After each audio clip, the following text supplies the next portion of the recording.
What is going on, everybody? The first half of the Giants' 162-game long ride of a season is all over. The All-Star break, the Home Run Derby is on right now. So we're going to go player by player, position by position for everybody on the Giants' 26-man roster. And based on what they've done so far this year, going to give them a grade A to F. So that's what we're going to do. We're also going to look at the Giants' second half of the season and give predictions as to what they'll finish the year at record-wise and whether or not they'll make the playoffs and do all that stuff. So, but first, I do want to show you guys something because this is brand new. So let me pull this up here. So this is something new that I just started here. Not that, but I have a page called Substack, which is pretty much a free website. Pretty much. And if you want to subscribe, you can either have money or subscribe for free. It doesn't really matter. But it's a free website. I'll be posting a lot of articles on here. I just posted my first article earlier today, and it's this same thing. So if you're ready, you've probably got a head start on what most of the grades will be. I have done more thinking, and they're going to be differing grades a bit here on this stream than there is in the article because with more time settling in, the grades obviously have changed a little bit since then. But if you want to follow or subscribe, whatever you want to call it, to my page on Substack, I'll be posting a lot of articles here for the rest of the season. I will post a link in the chat so you can click that and you can subscribe to it. So it's just a new thing that I did. So if you want to follow that, I'll be pretty active there for the rest of the year, definitely for the Giants, the Kings, and when the 49er football starts as well, we'll be active on that as well. So the first guy I want to talk about is, first of all, we're going to start off with starting pitchers for the Giants. And the first guy I want to talk about is the ace and the all-star, Logan Webb. I give Logan Webb so far this year, I give him an A. I mean, he's just been, as he has been for his entire time with the Giants, pretty much, he's been amazing. He's 7-7, as you can see, with a 3.47 ERA in 20 games started. Leads the NL in innings pitched, 124 and a third. And honestly, I mean, he was the only Giants pitcher really this entire year who's consistently gone 5 innings even. Not just more than 5. He's the only Giants pitcher consistently gone 5 innings in every single start. I think there was a stat going into, I think, a start against the Toronto Blue Jays on Wednesday where he pitched at least 6 innings in like 12 straight starts or something. So, I mean, he's just been automatic for the Giants. It's just without him, Giants would be even in more of a mess than they have been going in, like as they are right now, because without him, the bullpen would be even more taxed than it already is. So I'm giving Logan Webb an A. It can very well be an A+, but I mean, the only reason you get an A+ if you've been pretty much perfect, and Webb has not been perfect by any means. I mean, he always seems to struggle when he first gets pitched in the game from the first inning. That's when guys seem to get to him. And that's where his only flaw. I mean, he's been doing what he's been doing in 2021 through now, game ground balls, striking people out. It's just been the Giants' ace for the 3rd straight year, and it's been no different. So I give Logan Webb as the first Giants starting pitcher an A. It could be an A+, but I'm just going to stick with A. And now, another starting pitcher, their big signing. I just remember I did not go over the dirty chatters yet, so let's do that. Then I'll go over our grade that we have for Blake Snell. So Tim, what's going on? Tim says anyone can flip a letter grade into the second half. Yes, I mean, taking into account, this is only for what they've done in the first half of the season, not for the entire season because I can't read the future. But for the first half of the season, this is what their grades are, A to F. So could it be harsh as of right now, but they have 60 more games to turn the season around and get that grade way up. What's going on, Tim? Appreciate you stopping by. Daniel Berry Sports Live, what's going on? Daniel says even to Daniel Berry. Appreciate you stopping by. Tim says orange is black and downloading Substack. I bet. Yes, that's going to be a place we're very active on going on for the rest of the year. So Blake Snell, I'm going to give Blake Snell a D+. I think on my article I gave him a D+ as well. I mean, it was a terrible start for Blake Snell. I mean, what do you go 0-3 with an ERA like the high 9s or low 10s? It was really, really bad. Then he got placed in the IL, didn't pitch again for a while, and then he got hurt again. And Roy Emerson's coming back. I mean, his first start I think was Tuesday against the Blue Jays. I think he's pitched 12 innings and given up just 2 hits in 12 innings and no runs. So if it wasn't for him pitching very well in his last 2 starts, obviously he was very dominant against the Twins on Sunday. he would be an F. He would be the first F I give out, but I can't give him an F. I mean, he won the Cy Young last year. He has potential. He always is a slow starter. This year has been probably a worse first half than it has been for any other year of his career. But I mean, based on what he's done his last couple starts, I can't give him an F. So I'll give him a D plus. He has not met expectations yet, and if he keeps pitching not well, he'll probably opt in and stay with the Giants. If he keeps pitching well, Giants can do two things: they can keep him, and he'll probably opt out, or they can look to trade him at the trade deadline. But right now, I'm going to give Blake Snell, the lefty, a D plus. And by the way, if you guys are watching as well, feel free to leave your grades for these players in the chat as well. So far, I've given Logan Webb an A and Blake Snell a D plus. So we're going to stick with the starting rotation here, and we're going to go to a guy who I've been really happy with. I think most Giants fans and everyone has been very happy with this guy, Jordan Hicks. Again, Giants signed this guy. I mean, they signed him to starter money, but taking into account, this guy used to be a reliever. I mean, he's been a starter a few times in St. Louis and Toronto, but I mean, this has really been his first year, like completely starting. I mean, he has 19 starts this year. He's 4-6 with 3.79. And he had one of the lowest ERAs in the NL going into, I think, like June. So he's been electric going in, but then he's kind of fallen off because, again, he was a reliever and he's throwing starters amount of innings, which is not really his fault because at that point, the Giants didn't have any starters besides him and Webb because everyone else was hurt. So he's fallen off a bit. That's why his ERA is almost at the fours now. And again, I keep saying with Hicks, when the rotation gets healthy, they should move Jordan to the bullpen. That's where he's better at it. He can be both a long inning guy or he can be a high leverage guy, maybe even a closer if they look to chop the ball. So I give Jordan Hicks, in my opinion, I think Hicks gets an A- because he's been better than they expected. I mean, when the Giants first signed Hicks for that amount of money, I was very anti Hicks in that signing. I thought it was way too much. And based on what he did in his career before coming into this year, he definitely was not worth all that money. But this year, he's definitely been worth the contract to sign him too. So I give Hicks an A-. I can see you giving Hicks somewhere in the B's as well, but I'll be generous to Jordan Hicks. I think he gets an A- just because his start of the year was so electric and he was probably maybe the most important player on the Giants in that first part of the year because without him, Giants would have had one starter. And Logan Webb, if you have one starting pitcher for a month straight, I mean, that's even worse than having two. So thank God Jordan Hicks was still starting and he wasn't worn out for that entire month, but since then, he's fallen off a little bit, but still, I can't give him anything lower, in my opinion, than an A- because he has been much better than I expected by far, the Giants so far this year. So Hicks gets an A- for me in the first half of the season. Fourth starter will be Kyle Harrison. I mean, Harrison's really in his first year being a starting pitcher. Giants, obviously, top left-handed pitching prospect coming into the year. He was on the opening day roster, and he's been solid. I mean, he's 5-4 the 4.08 year, right? The year it could be better, and he's been wild because his nickname is literally Wild Kyle. But I mean, I don't have much convinced by Kyle Harrison. Again, he's a rookie. He's already thrown 86 innings, which is for a rookie a lot. So this is really his first year. I keep saying this is a year for Kyle Harrison to really showcase himself, and next year he can be maybe one of the aces in the Giants rotation. But this year is like a show me something year for Kyle Harrison, and it's been a pretty successful year. As that, I mean, he's given up some home runs. The strikeouts, they're not that high, but he has the stuff. I mean, he blows fastballs by people all the time. His delivery is also fools hitters a lot. Lefty, which is always good. So I give Kyle Harrison, in my opinion, a solid B. Because, again, he's a rookie. It's his first year being a full-time starter in the major league. So my grade for Kyle Harrison is a B. And our last start we're going to go over is Keaton Winn. We're not going to mention Hayden Birdsong because I go with minimum 5-game start. I think Birdsong has 3 games started now. And, again, he's has been up here a while. Keaton Winn is hurt now, but, I mean, he's pitched, I think, 8 starts this year. So I'm going to go with Keaton Winn here for my final guy. And I actually got to pull this up. So let's go full screen here because I'm on the Giants depth chart, which is not going to work, obviously, because Wynn's injured right now. So let's just go to here.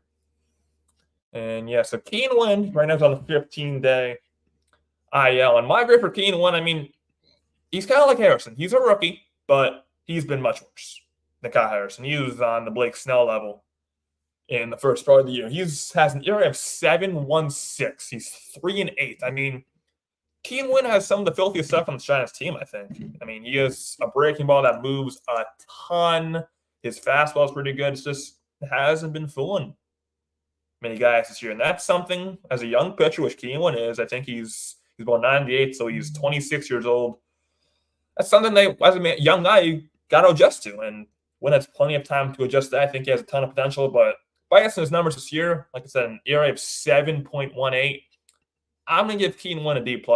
I think on the article I gave him just a D, but while I'm thinking about it, I think he's been a D+. He hasn't been expectations, obviously, but he's been, for a rookie, still a lot of time for him to figure it out. He's walked a bunch of guys. He almost walks one for every 3 batters, which is not good. And again, his stuff is filthy. He has the potential to be a very, very, very solid Major League starting pitcher, but as of right now, this year in the first half, he gets no more than a D+ for me. That 7.18 ERA speaks volumes, and I can't give a guy with nearly in the 7s anything above a D+. So we're going to move on to the bullpen next. So again, remind you guys, post your grades for these players in the chat down below. So let's read some chats, and then we'll go over to the bullpen. So Tin says, subscribe to find you posted. Yeah. West Coast time posted 7:35 a.m. That's when I made the first post. Again, next post will be Thursday. Probably gonna do a little game preview of the Giants Rockies game post All-Star break. I'm gonna actually put the command in the chat. I'll post a link if you guys want to subscribe to the website, just like Tin did. So yeah, so let's move on to the bullpen. First bullpen arm I want to go over is a guy who's has had a very odd year. He has not lived up to expectations. He's probably fallen below expectations. The closer, Camilo Doval. 17 saves and 21 opportunities. That's not a lot of saves. And he's going forward, but he's been so inconsistent this year. Like when he comes into games, there aren't save situations. He just seems to take it lightly, and he just doesn't pitch well. Just to keep it blunt.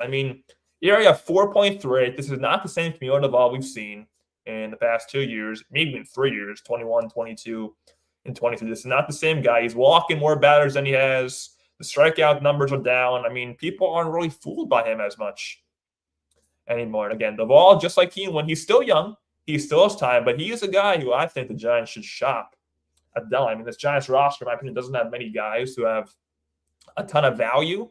But Doval is a guy who does have value, and I think they should shop him at the deadline for a team looking for a closer. My grade for Doval at this end of the first half of this year is probably a C or C+, because, again, he has not been the same guy. He's been wild. It seems he's taken stuff off when he's pitching in non-save situations, which he has been a lot this year. I don't know why, but he has been. But my grade for Camilo Doval is a C. C is my grade for Camilo Doval, probably C or C+, very close in that range, but I can't give him any more than a C+ for this year. What he did Sunday was bad. Blake Snell pitched 7 one-hit innings, and Doval comes in the ninth and just gives it up and blows Blake Snell for getting his first one of the year finally.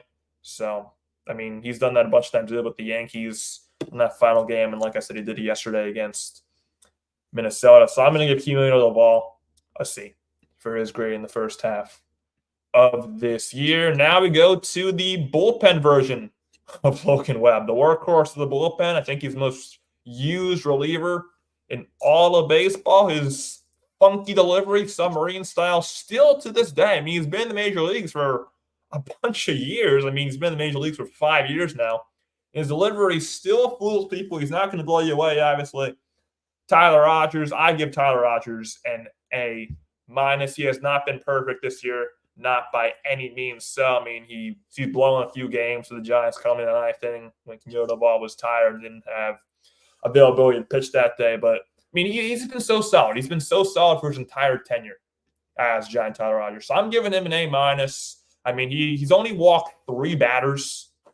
He's only walked 3 batters in his how many innings? He's only walked 3 batters in 45 and a third innings. And when you're a reliever, the most important thing to do is not walk guys. And obviously, with 3 walks in 45 innings, Tyler Rogers is not walking guys at all. And he's also striking out guys because he still has that funky delivery with the submarine and still fools hitters 5 years later. It's always fun to watch Tyler Rogers pitch against interleague teams. Not so much with the new schedule, but like, I mean, the Twins, for example, who we just saw this weekend.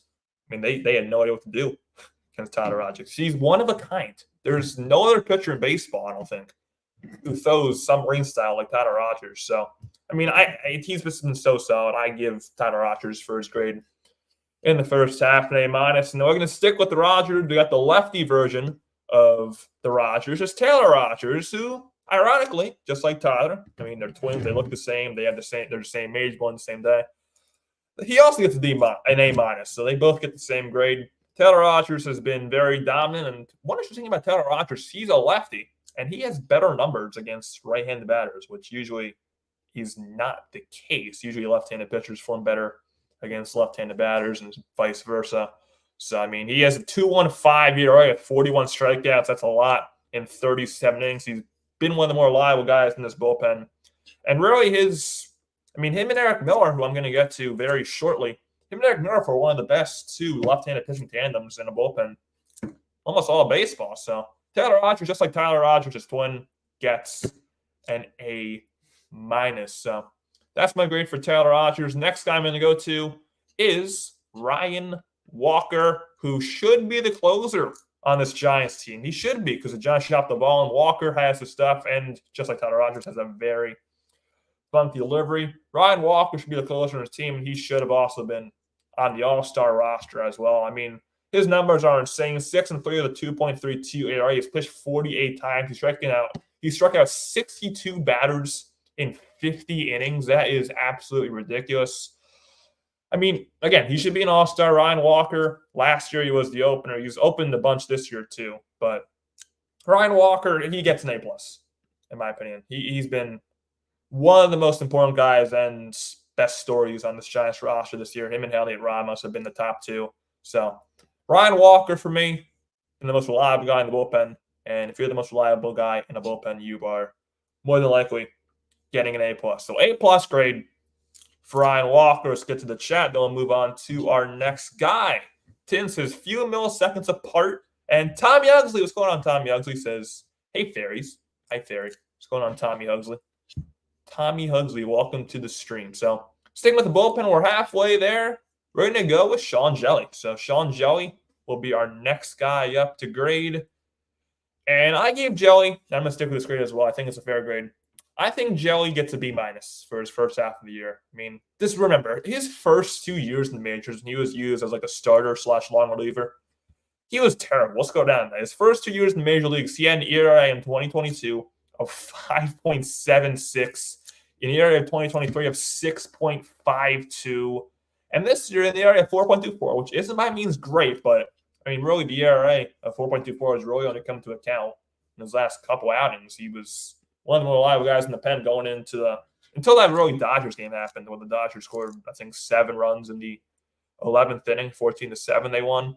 So really his season was going amazing up until that point. Then that outing kind of maybe screwed with his head, and he's been worse since then. But still, Sean Jelly, he's young, and he's been much better than his first 2 years. I can't give anything less than a B-. So I think a B- is a good grade for Sean Jelly.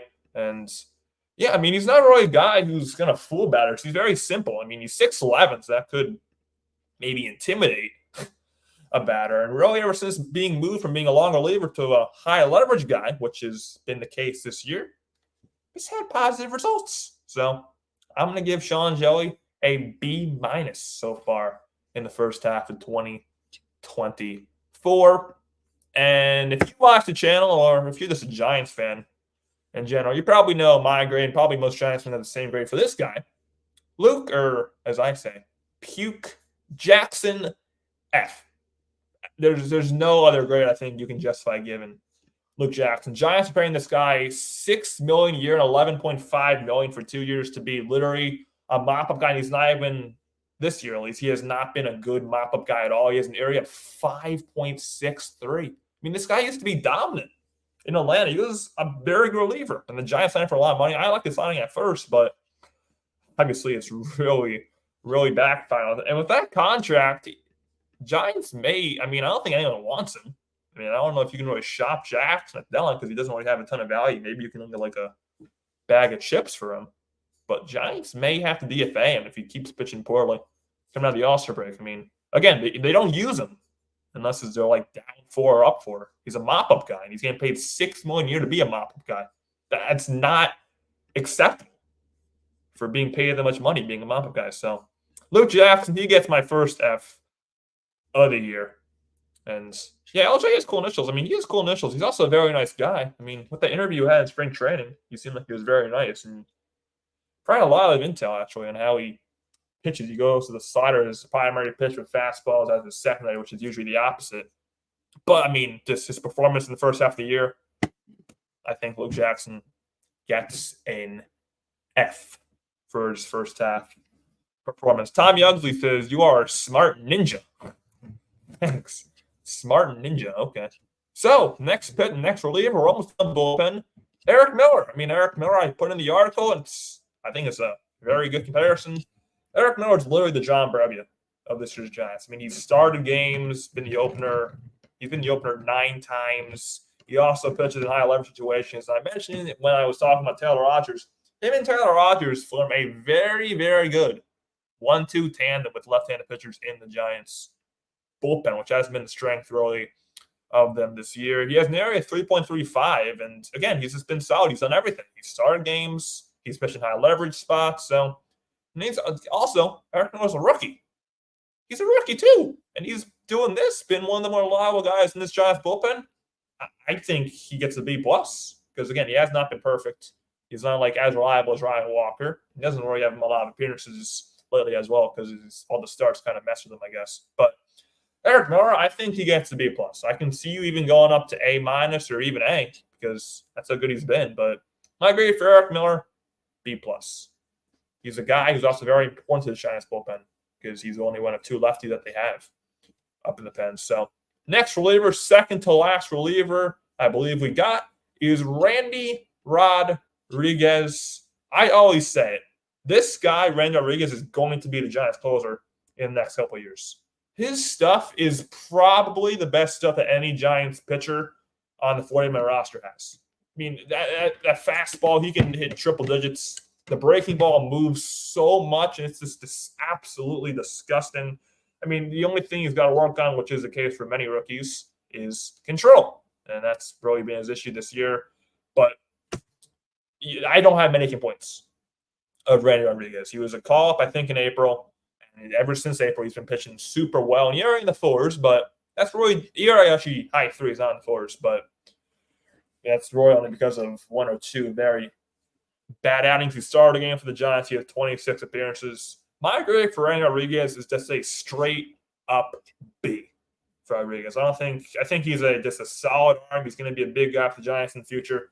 And as I said like a minute ago, I think in the next couple of years, the Giants will get rid of Duvall, first of all, and he's going to be the next closer in the Giants team. He has the stuff, and he just reminds me of a closer. So Randy Rodriguez gets a B. And that is it for the bullpen. Last but not least, we'll have the hitters to grade, and then we'll go over our second half predictions. Tim says he has to say, yeah, Rodriguez, he was in Sacramento for a long time, and he's 25 years old. He was a minor leaguer, and he's earned his shot to come up here in the major leagues this year, and he's really, really thrived. So Randy Rodriguez has been one of my favorite stories to watch on this Giants team so far this year. Mind you guys, feel free to leave your grades as well in the chat, A through F for everybody I go over. Also, feel free to subscribe to my new website. The website link will be posted in about a minute.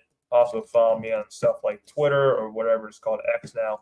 Don't really care. And also follow me on Instagram. And, of course, don't forget to hit that like button and subscribe. So let's go. Let's go to the hitters. So we're going to start off with the catcher position for the Giants. We're going to start off with their starting catcher, Patrick Bailey. And Bailey, I mean, last year he got called up. He took the major leagues by storm with his absolutely incredible defense. I mean, last year when Bailey got called up, a lot of people were saying he was the best catcher defensively in all of baseball, and he maybe should have been an all-star last year. I mean, it's been the same this year. He's been one of the more consistent hitters on the Giants from April till now. He's batting .283, which is always good in this day and age. 7 home runs and 31 RBIs, and he's continuing to play his amazing defense behind the plate. I mean, it hasn't been as superb as it was last year, because last year it just seems like whenever someone's going, no matter who the hell it was, Bailey's going to throw him out. He's going to block everything.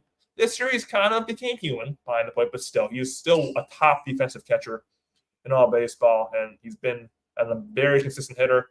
My grade for Patrick Bailey this year so far is a B plus. And another thing that he's done in comparison to last year he struck out 100 times. He got caught up, I think, June.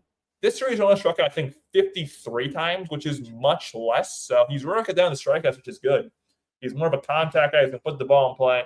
With that superb defense and batting .283, my grade for Patrick Bailey is a B plus in the first half of 2024. What's going on, Chardall? Welcome to the stream, SG Sports Talk channel. Welcome to the stream, Chardall. So we're going to stick with the catcher position, and we're going to go to the backup catcher, who was, I mean, he wasn't even a Giant really until mid-May. And he's been solid, as he's always been. I consider this guy a forever Giant. He's one of my favorite players on his team, honestly. Scroll up a bit so you can see his name. Curt Casali is our next guy. Curt Casali, I mean, he only has 50 at bats because, again, the Giants didn't grab him. He was DFA'd, I think, by Cincinnati. Giants didn't grab him until mid-May against the Dodgers. And, I mean, he really had a hot start, honestly, at the bat to begin his year on the Giants. And he came up when Joey Bart was DFA'd. He's batting .220 now, but, I mean, he's just always, in his entire time as a Giant, pitchers love throwing to him. He's not really, his strength is not hitting, but he's very good defensively. I think in 2021 when he was a Giant, I think Giants pitchers do something like 6 straight shutouts with him behind on plate, which is absurd. The pitchers love throwing to him. He's been a serviceable backup his entire career. Nothing has changed this year. My grade for Curt Casali is a B minus. If he can, he's a veteran, but if he can hit better, I mean, .220, it's not terrible. He doesn't have a home run yet this year. Hopefully he can get his first. I love watching Curt Casali, but he's such a good person as well. So Curt Casali, my grade for him in the first half of this year is a B minus. So Chardall says, I'll give Patrick Bailey an A for the first half of the season. I can see that too. I can see it anywhere from B plus to A, honestly, with Bailey. So now we're out of the catcher position, and the next guy we're going to go to is a guy who's not just one of the best hitters on the Giants, one of the best hitters in all baseball. It's the highest on-base percentage in all baseball, at least. LaMonte Wade Jr. I mean, when the Giants first got him in 2021, he was exclusively a platoon guy. He did not get a single at-bat against left-handed pitchers. This year, he's been more of an everyday player. I mean, he was on the IL for a short stint, and he's gotten at-bats against left-handed batters, and he's been much better. I mean, even yesterday, he had a nice hit against the lefty. So he's batting .311. Like I said, the on-base percentage, the highest in baseball, ahead of guys like Juan Soto and Aaron Judge at .438. And yeah, I mean, my grade for LaMonte Wade Jr. so far this year is an A. I mean, you can make an argument that LaMonte Wade should be an all-star, honestly, this year. Never has really been a power guy. He's mediocre defensively, but if you have an on-base percentage of .438 and a batting average of .311, it's okay if you're mediocre defensively. I'm even fine with you being bad defensively if you bat like that. So LaMonte Wade Jr., I think anything below an A minus, or technically above, like a B plus. I think anything lower than A minus would be absurd. But my grade for LaMonte Wade Jr. is an A so far this year. He's one of the best hitters in all of baseball. He's like Juan Soto, literally, level of on pace and hitting. So my grade for LaMonte Wade, A. Tim says my coworker bartender is Lamont. Huh. I mean, Lamont's kind of a cool name. I like the name Lamont a lot. So LaMonte Wade gets an A for me. Now we're going to go to a guy who definitely does not get an A. I mean, last year, if we were doing this, he would have 1,000% got an A. But Wilmer Flores. What can I say? I mean, Wilmer had a career year last year. The Giants have done this a bunch of times. I mean, 2022 with Rodon, even Jock Peterson. They should have traded him at the deadline when they had value. I mean, Rodon was a Cy Young candidate in the first half of 2022. They didn't trade him. They kept him around. They really did nothing because he left the next year. Jock, he had a good year in 22, then he was disgusting in 2023. And Wilmer, it's the same thing last year. I mean, last year, he led the team in home runs. He had a career year with the bat. He was, 31 years old last year, and he had a career year. Giants should have traded him. deadline last year, but they didn't. They kept him around, and really seems like he's fallen off a cliff. A 205 average, Wilmer, and on base of just 277. I mean, when was the last time? I mean, Wilmer was in the lineup Saturday, but he's no longer really a guy who's ever in the lineup anymore for the Giants because they're not always really taking the everyday role. At first, he only has 4 home runs and 25 RBIs. So, I mean, I think my grade for Wilmer this year, I love him. He's very important to the Giants team. It's not a guy who should be DFA'd because, I mean, he's like the glue for all the Latino players on Giants. But I got to give him a D- because, again, the batting numbers are way down. And as you probably know, he's not the fastest, which pretty much makes him almost a liability on defense. So there's not really much to say besides Wilmer's been a major disappointment this year, and he gets a D- for disappointment. But hopefully Wilmer can go on a hot streak. I mean, he was on a hot streak earlier this year, but I mean, just those numbers aren't going to cut it. D- is my grade for Wilmer. They should definitely look to maybe trade him if he has any value, which I think he has. He's a great person. Again, he's like a glue to Latino players on the baseball team. Look to get rid of him at the deadline, trade him away. Maybe you can get some solid prospect for him. So we're going to go to the second base position now. Another guy who seems to have fallen off a tad bit. Thairo Estrada. I mean, Thairo's been in a major slump. He's 2 for his last 26 going to the All-Star break. He did have a big RBI. Yeah, so he's back to 221. I mean, this was a guy the previous 2 years who was like a 270 batter. And he's back to 221 this year. I mean, his defense is still solid. He's a very solid defensively. He couldn't be a Gold Glove candidate, honestly. He has 9 homers and 41 RBIs. And the thing that gets me the most angry about Thairo Estrada is the stolen base numbers. He has 1 stolen base this year. Thairo is probably the second fastest player in the Giants, and he only has 1 steal. I mean, Giants just got – I don't know if it's Thairo being scared to steal, the Giants not letting him, but he's got to go steal some bases with that speed. And I think last year – how much did he have last year? Last year, Thairo had 23 stolen bases. And the year before, he had 21. This year, he has 1 stolen base, and he's been caught twice. They got to let him use that speed to his advantage and steal. And, I mean, I don't know. My grade for Thairo Estrada this year, he's not Wilmer Flores level of disappointment because he's still playing great defense, and he's had moments. He has 9 home runs. The pop is still there. I got to give Thairo a C-. I mean, he strikes. I mean, it's really been this case in the entire career. He strikes out a ton. He's 64 strikeouts to 10 walks. That's not really the best strikeout to walk ratio. So my grade for Thairo Estrada in the first half of this year is a C- for Thairo. So stick with the second base position here, a guy who also plays shortstop. We're going to go with Brett Wisely as our next guy. And Wisely, it's an easier grade for me. He got tonight. I mean, Wisely was a guy last year, myself included, who many Giants fans wanted just gone. I mean, based on how he performed last year when he made his debut, he seemed like he was going to be another one of those Giants and Farhan career 4A/AAA players. He didn't really move the needle. But this year, he has been sensational. He's really taken the everyday shortstop role with force. I mean, Marco Luciano, Giants' top prospect, he wasn't that good. Wisely came up and took the spot from him. Then also he forced the DFAing of Nick Ahmed. So Wisely is this team's pretty much everyday shortstop now, it seems. And with how he's performed this year after a terrible year last year, he definitely gets tonight. He's batting 279 with 3 home runs, 18 RBIs. He's playing sensational defense at shortstop or second base wherever he plays sometimes. I mean, yesterday, he had a Gregor Blanco-like play when Blake Snell was still perfect through 6 innings. So Wisely, I mean, his improvements alone from last year to this year gives him an A. And this guy has the potential to be a very solid major league shortstop by the end of his career. I used to, a lot of Giants used to call him like a garden gnome or something. I mean, he does kind of look like a garden gnome, but going over now, I think he gets an A for his first half of the season. Brett Wisely gets an A. We're going to stick on the infield here. I mean, this guy isn't just an infielder. He plays everywhere. Tyler Fitzgerald. I am such a big Tyler Fitzgerald fan. He can play 7 out of 8 positions. He can play everyone in the outfield, left, center, right.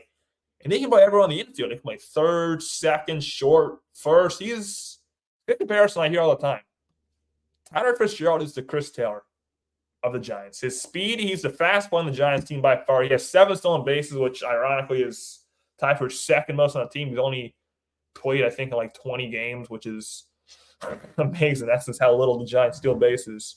But I mean, he's just been solid. Defense is solid, and the bat 278, 2 home runs, 7 RBIs. He has some power, and the defense is great with all that speed. He covers a lot of ground wherever he is, the outfield. But the infield, I'm a big Tyler Fitzgerald fan. This year, him and Brett Wisely are almost, maybe not as much now because Brett Wisely has been so much better as late, but Fitzgerald has a role in this team. He's a utility guy. He can be a defensive player pretty much everyone besides catcher. You can also pitch too, especially this year as well. I'm a big Fitzgerald guy. He's provided a lot to the Giants team. He will provide a lot for the Giants down the stretch to end the year. I'm giving Fitzgerald for his first half of the season.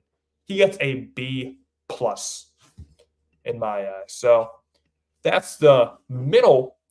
That's the short on the infield. And we got one more position on the infield to go over, and that is third base. And there's been one guy who's played third base for the Giants who's right now on the active 26-man roster, and that guy is Matt Chapman. Here's the thing with Chapman. For my eyes, he's met expectations.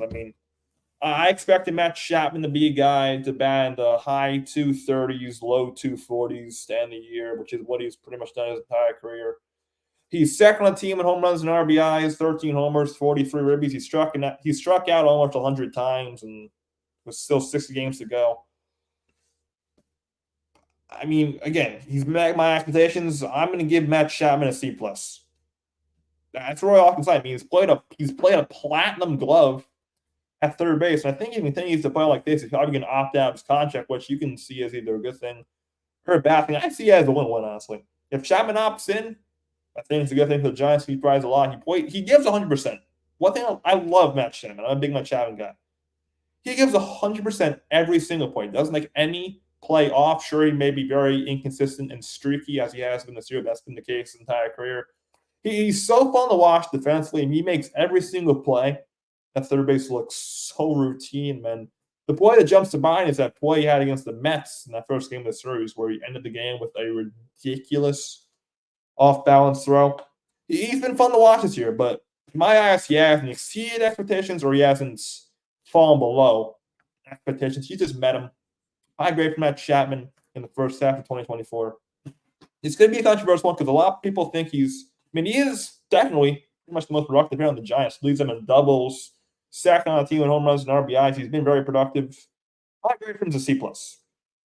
I don't think I can give him any better than that because, again, in my eyes, he's just met expectations. I think his role in the Giants, kind of impacts the way he plays because on the Giants, he's a top 3 hitter. He's one of the most important guys. If he was on a team like the Dodgers, I think Matt Chapman, where he'd just be like a middle guy and he doesn't have all the pressure on him like he does here in San Francisco, who doesn't have the strongest lineup, I think he'd be much better. He'd get like a B. But right now, let me give Matt Chapman a C+ for first half. But if he goes on another hot streak like he was on May, June, he actually can go up by the end of the year a ton. I'm a big fan. I love watching Chapman play. And yes, now we're going to move on to the outfield. Before we do that, let's go over some new chats. Friendly reminder, so it's time. Obviously, the Queens have 0 championships. Actually, they have 1. The Rochester Royals won 1, but Sacramento, no, but they don't get their first in Sacramento this year. I guarantee it. Kings win their first championship this year. So now let's move on to the Giants outfield. We're going to first start off with Michael Conforto. And my grade for Michael Conforto is a B-. Conforto started off the year, this isn't even an exaggeration. Conforto started off the year as potentially an MVP can. The beginning of the year, he had, I think, 4 home runs in, the first 5 games. He was amazing to watch. He's played very solid defensively all year, and he's been much better than he was last year. Last year, he was kind of a mess. He struck out a million times, but he was coming off his first year back from injury. He's batting .237 this year with 10 homers, 39 RBIs. Looking forward, he's just a guy. He's up there in age. He's 31 years old. He's going to be a solid hitter wherever he goes, and it's been the same instance here on the Giants. Left-handed guy, he has power. He puts the ball in play majority of the time. I like watching Conforto play. He can definitely be a guy the Giants look to trade.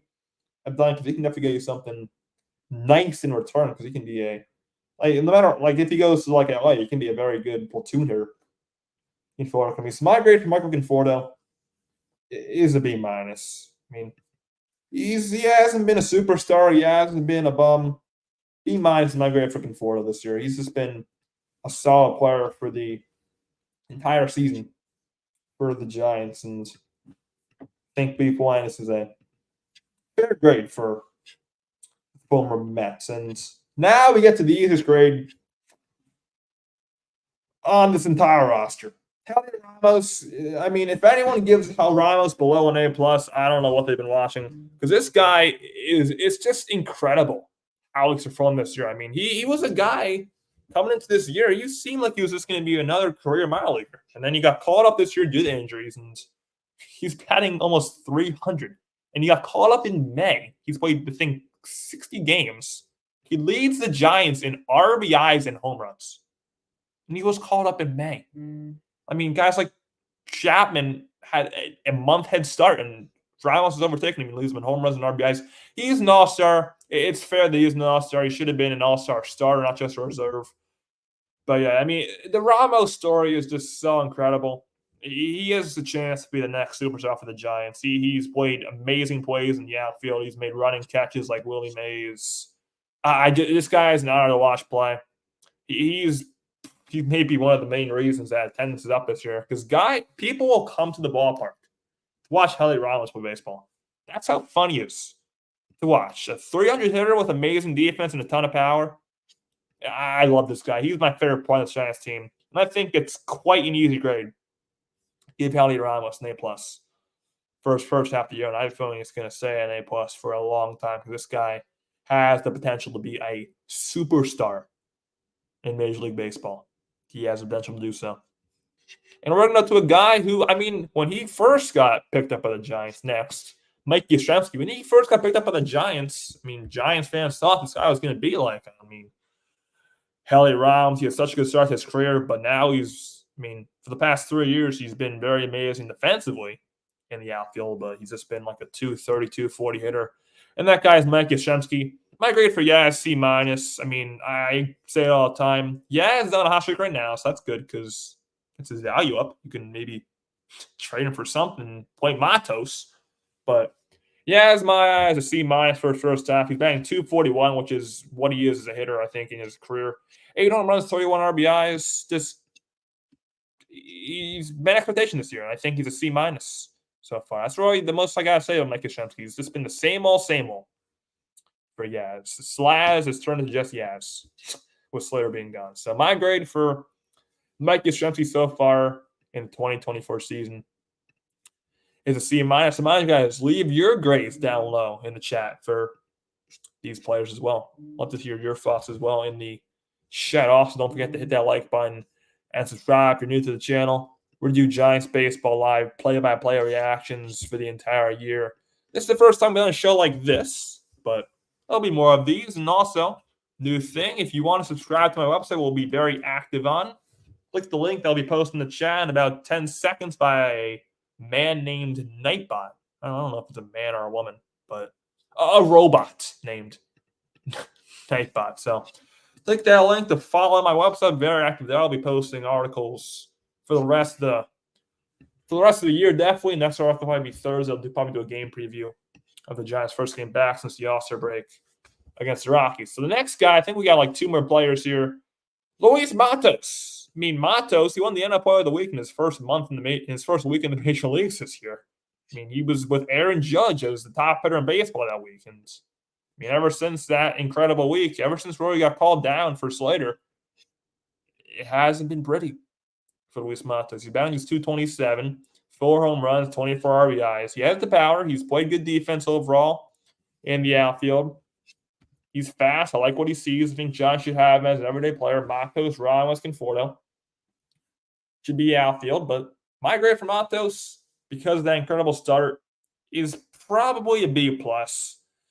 It seems like he's lost his job to Yastrzemski ever since going on a little bit of a cold streak. I mean, not even a little bit. It's been a very cold streak. It's been ice cold as of late. So my grade for Luis Matos in the first half of the year is a B. I can't be mad at him. He's very young. He's in his second year of the major leagues. Like, he's 22 years old. He has plenty of time to figure it out. He has potential. We saw that potential in the first week against the Rockies in that series. I think he drove in 9 runs in 2 games, which is just crazy. So Luis Matos, my grade for him in the first half of this year is just a B. I can see you going B+. I can even see you going A- even. But my grade for Matos is a B. And my last player that we have to grade was the guy who I thought was going to be one of the best signings, not just for the Giants, but one of the best signings in baseball this offseason. Jorge Soler. This may be controversial. My grade for Soler is an F. It's an F. I mean, he came into this year as the guy who was going to finally break the Giants' drought of having a 30-plus home run season. The last time Giants have had a batter have a 30-plus home run season was Barry Bonds, and he has 10 home runs. There's only 60 games left. So Soler gets an F. I mean, he's completely fallen short of expectations.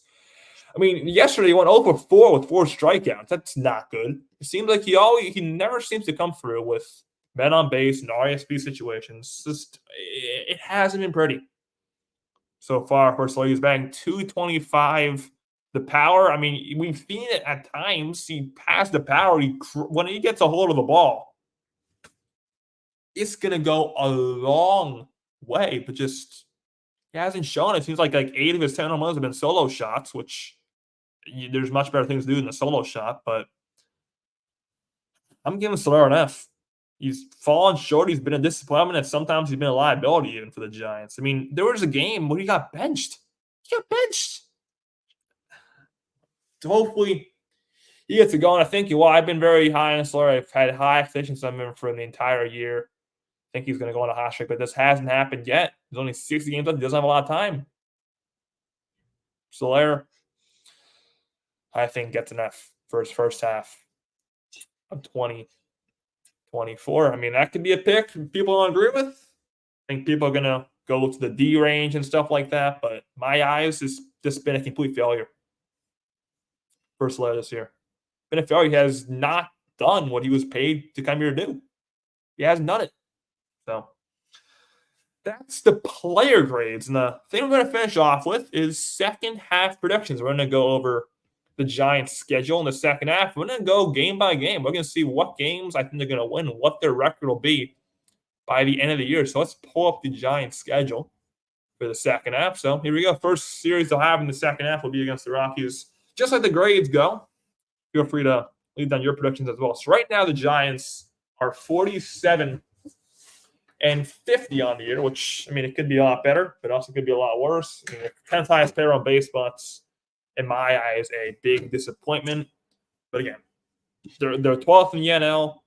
They still have a chance technically to make the playoffs. They're 3 games out of their wild card spot, but it's been disappointment. They have a chance to turn around the second half. And right at the beginning of the second half, they have a pretty easy stretch. I mean, their first, 12 games are against majority teams, the Rockies and A's, who are 2 bottom feeders. Then you got the Dodgers with 4, obviously, which isn't going to be easy. The Giants have a chance in the second half to go on a hot streak and get right back in the playoff race. So let's start off with the first series of the All-Star break, the Colorado Rockies. I have the Giants taking 2-3. I mean, this is a series the Giants should sweep, but, I mean, the Giants. It's hard to sweep any team, especially going to Colorado at Coors Field. But the Giants, this is a series that should sweep, but I don't think they will. I think Giants 2-3, move to 49 and 51. Then you go to LA to take on the Dodgers. I think the ceiling for the Giants this series is a split. That would be the best case scenario. I mean, obviously, best case scenario is a sweep, but the most realistic and best case scenario for the Giants this series against the Dodgers is a split 2-2. But I'm just going to go with the Dodgers taking 3 of 4. So that'll jump Giants to 50 and 54. Then you got Colorado again for 4. I mean, it only says 3 there, but that game Saturday, remember, is a scheduled doubleheader, which is going to be very interesting. I'm looking forward to that game a lot. Scheduled doubleheader is very cool. And I'll be that game. 2 games, 1 day. Giants, the Giants, not I think Giants will sweep the Rockies at home. I think the Giants will come back to Roker Park for the first time at the All-Star break, and they'll sweep Colorado. Bring them to exactly 500, which should be great. They can be at 500. Then they're going to win 2 more games in a row. They're going to beat the A's. They're going to sweep the A's and go to 56 and 54. The A's are just the damn A's. They're not a threat at all to do anything. So they're going to win 6 in a row here. I mean, they could win more than 6. I don't know what games they're going to win or lose against the Dodgers, but they're going to win 6 in a row here. They're going to sweep the Rockies for 4, and then they're going to beat the A's twice. And it's going to be 6 games in a row won by the Giants. It'll be 56 and 54. Then going into August, you go to Cincinnati. I mean, it seems like the Giants never go to Cincinnati. They seem to struggle. I mean, it seems August was a series. I think Giants are going to lose 2 or 3 to the Reds, and then they'll drop them to 57 and 56. And this could be a series after this against the Nationals, which could be very interesting. I mean, Nationals, they're a team. They're still in a rebuild, kind of, but they've shown a lot of potential. They are a team. I mean, if you consider the Giants playoff contenders, Nationals are also in that category because Nationals are right behind the Giants. Go to D.C. to take on the Nationals for 4. And I think the Giants and Nationals are going to split that series. I mean, Giants, just like Cincinnati, whenever the Giants seem to play Washington, they always seem to not play their best. So I think Giants will split 4 games against the Nationals and go to 59 and 58. Yeah, the A's, Mason Miller, he's cool. I mean, by then, he may be traded. A lot of rumors that he's going to go to the Phillies or something. But the A's aren't a threat at all. So the Giants will split the Nationals here, and they'll go to 59 and 58. Then they return home for a homestand against the Tigers and Braves. First of all, I'm taking 2 or 3 from Detroit. They'll make them at 61 and 60. Detroit's, been a disappointment this year. They had a lot of potential coming in, but they've really fallen short. They're in 4th place in the AL Central. So Giants will take 2 or 3 from Detroit. And you got Atlanta for 4. I think Giants going to split this series. Giants took 2 or 3 from Atlanta, but in Atlanta by then, they're probably going to be reloaded. They're probably going to do all their things at the deadline, just like they did in 2021. Honestly, I wouldn't be shocked if the Braves won the World Series again this year if they couldn't going down the toilets this time. But I have the Giants splitting with the Braves back at home. And that'll put them at 63 and 62. Then the final Bay Bridge series ever will happen. They go to the Coliseum for the last time in history, take on the A's for 2. And just because the last Bay Bridge series, I think the A's are going to take 1 game. So I think there'll be a split there. And the Giants go to 64 and 63 after the Oakland series. And they'll come right back home, take on the lowly White Sox. And I swear to God, if the Giants don't sweep the White Sox, I don't even know what I do. Giants are going to sweep the White Sox. They should sweep them, and I think they will. And they'll put them at 67 and 63. Then they'll go to Seattle. Seattle is interesting. They're a very interesting team. They have a bad offense, but that pitching staff is just dominant. I honestly think the Giants are going to be swept by the Mariners. I think the Mariners are going to sweep the Giants, and that'll put them at 67 and 66. Then you go to Milwaukee. Best team in the AL Central. I think Giants will lose 2 or 3, and that'll put them right back at 500. 68 and 68, and going in from late August to early September. You got how many games this month? Is that 3 or 4? You got 3 games against the Miami Marlins. Marlins are a very bad team. They're not that good, but Giants seem to usually lose 1 game. I think that beats 1 series, but I think they always lose at least 1 game against them. I think the Giants will take 2 or 3 from the Marlins in August/September. Now put them at 70 and 69. Then you got this is probably going to be a big series, honestly. The D-backs at home for 3. That could be big because both teams are pretty much neck and neck in standings in the NL West. And I'm going to go with the D-backs taking 2 or 3. And up the Giants are back to 500. 71 and 71. Then you go to San Diego for 3. I'm very high on San Diego this year for good reason as well. I think Tatis, Jackson Mills has been amazing. Manny Machado. Pitching staff is still amazing. Joe Musgrove, Yu Darvish. It's been a very good San Diego team all year. I think the Padres are going to take 2 or 3 from the Giants, and the Giants are going to fall below 500 going into mid-September. Then you got the Brewers again. And this time will be at Roker Park for 3. And I have the Giants. I think Giants like 2 or 3 from Milwaukee. They'll put in 74 and 74. Then you got the Padres again at home for 3 more. And just like the Brewers series, I think the Giants will take 2 or 3 from the Padres. And then they go back on the road, take on the Orioles. I want to be high, but I'm a big Orioles guy. So, I don't know. I wouldn't be shocked if Baltimore sweeps that series, but I'll be generous. I'll give the Giants a game, and they'll go to 77 and 77. Then they go to Kansas City. This series, I'm really looking forward to this series. Giants at Royals. When was the last time the Giants were at in Kansas City? It's been a while. And the Royals have been a really solid team all year. Bobby Witt Jr. is in the home run derby right now. Salvador Perez has been great. Michael Massey, been a very good Royals team. They've had amazing pitching. Seth Lugo, Cole Reagans even, just been a very good Royals team.